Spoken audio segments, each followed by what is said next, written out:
Ensemble, développons la côte. C'est le nom de la démarche de mobilisation qui se déploie actuellement sur le territoire de la Côte-de-Beaupré. Les partenaires de cette démarche souhaitent connaître l'opinion des gens de la Côte-de-Beaupré dans le but de réaliser des projets collectifs. À ce sujet, voici les commentaires de la chargée de projet pour la mobilisation à la démarche Ensemble, développons la côte, Annie Lavallée. Annie, peux-tu m'expliquer un petit peu en quoi consiste la démarche Ensemble, développons la côte? Ensemble, développons la côte, c'est une grande démarche qui se veut complémentaire à ce qui se fait déjà en matière de politique familiale, par exemple, puis d'autres plans d'action qui ont été établis sur la côte de Beaupré dans les dernières années. Puis ça rassemble une quarantaine de partenaires, par exemple, de plusieurs milieux comme le milieu communautaire, le milieu scolaire, il y a des CPE, il y a le milieu municipal, il y a aussi le monde de l'emploi, donc des entreprises privées là, qui en font partie. Et puis, ces partenaires-là se sont penchés sur comment développer la côte de Beaupré, faire des gros projets qui vont être collectifs, rassembleurs et qui vont atteindre les citoyens au cœur de leurs besoins. Donc, ça a débuté en 2018 et puis depuis 2018, il y a 4 rencontres qui ont eu lieu pour vraiment établir des priorités, des enjeux sur comment ça allait fonctionner la démarche. On est encore en évolution. Et puis, c'est là que j'arrive dans le portrait. Je vais te laisser me poser une autre question. Ben oui, sur quel enjeu spécifique souhaitez-vous travailler ici dans la région de la Côte-de-Beaupré? Eh bien, après les rencontres, il y a 4 enjeux qui ont été déterminés. Il y a l'enjeu de développement de l'enfant et la réussite éducative, là, vraiment par rapport à tout ce qui englobe le développement de l'enfant, autant au niveau des CPE que dans les écoles, aussi pour limiter le décrochage scolaire puis favoriser la rétention des familles là, sur la côte de Beaupré. Et puis, l'enjeu de la sécurité alimentaire. Présentement, il est déjà très bien porté par la tablée 138 qui s'est établie là, pendant la crise de la COVID. Et puis, mais on veut aller au-delà des denrées puis des paniers qui s'offrent là, en cas d'urgence. On veut aussi toucher à tout ce qui a trait à l'autonomie alimentaire, au partenariat avec des producteurs agricoles, et etc., qui touchent la nourriture. Ensuite, il y a l'enjeu de la mobilité. Donc, sur la côte de Beaupré, on doit se déplacer, avoir accès à soit du transport en commun. Bon, cet enjeu-là est apparu très important parce qu'il est lié à tous les autres enjeux. Il y a l'enjeu de l'habitation. Présentement, l'enjeu de l'habitation touche plus à un projet en particulier, c'est celui de faire des logements à coût abordable, des logements sociaux qui vont être plus pour les gens en bas de 50 ans, là, sous toute réserve, l'âge.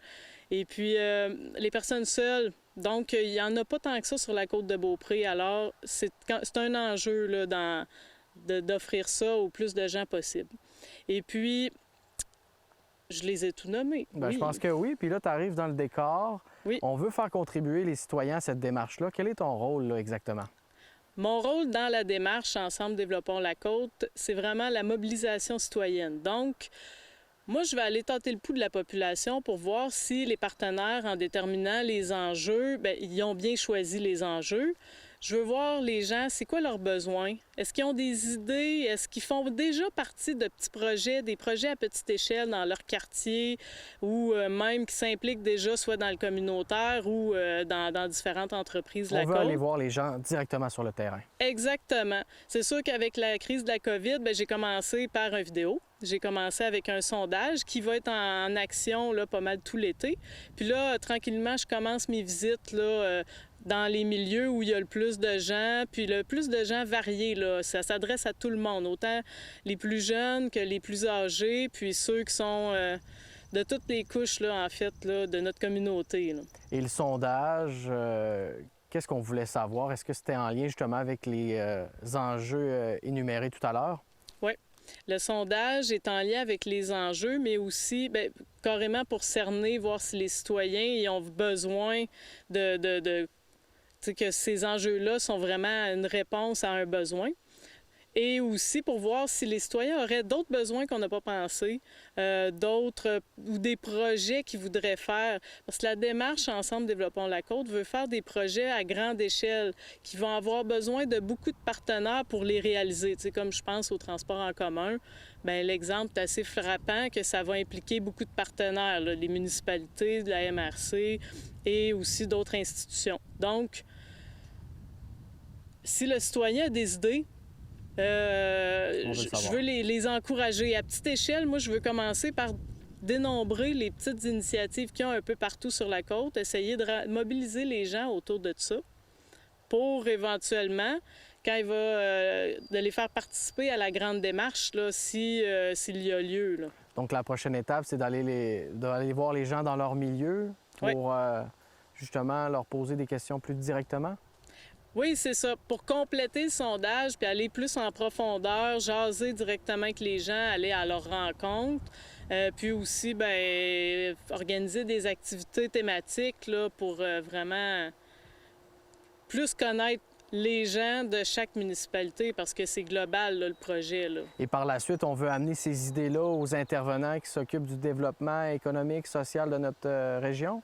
Oui, c'est ça. Moi, je fais le lien entre les citoyens et les partenaires de la démarche.